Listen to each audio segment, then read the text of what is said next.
siège à Alger l'Institut de développement durable d'Alger, rattaché directement à l'Université des Nations Unies dans les quartiers généraux, dans le rectorat. Monsieur le recteur est ici en sa qualité de recteur, mais également en sa qualité de secrétaire général adjoint des Nations Unies, pour m'avoir donné le privilège, ainsi qu'à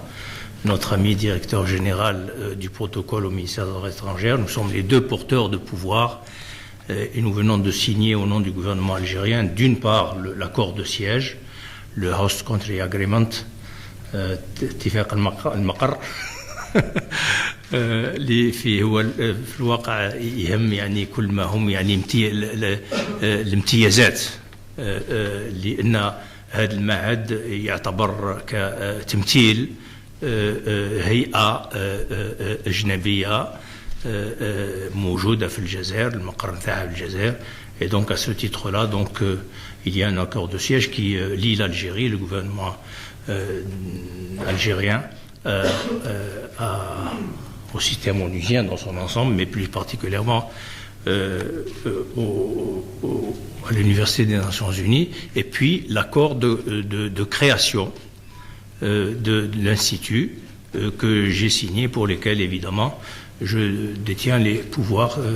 par lesquels m'est conférée cette faculté, cette capacité mandataire de le faire au nom du gouvernement algérien, ce que nous avons fait avec plaisir. Alors, quelques mots évidemment à titre liminaire, puisque nous allons nous atteler dans un petit moment à un exercice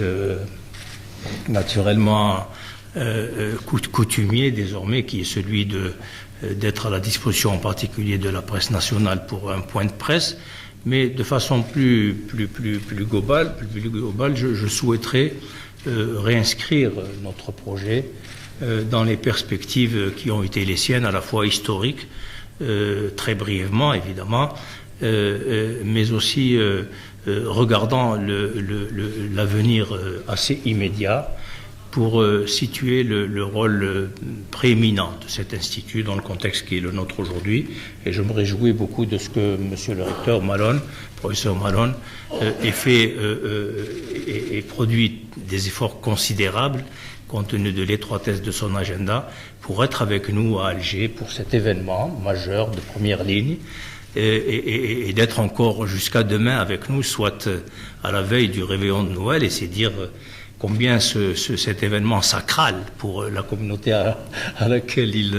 il appartient, pour sa famille et pour lui-même, d'être avec nous à la veille du réveillon de Noël. Nous le remercions bien vivement. C'est un engagement qui a été le sien, très fort, très intense. Il a signifié tout à l'heure au Premier ministre, lorsque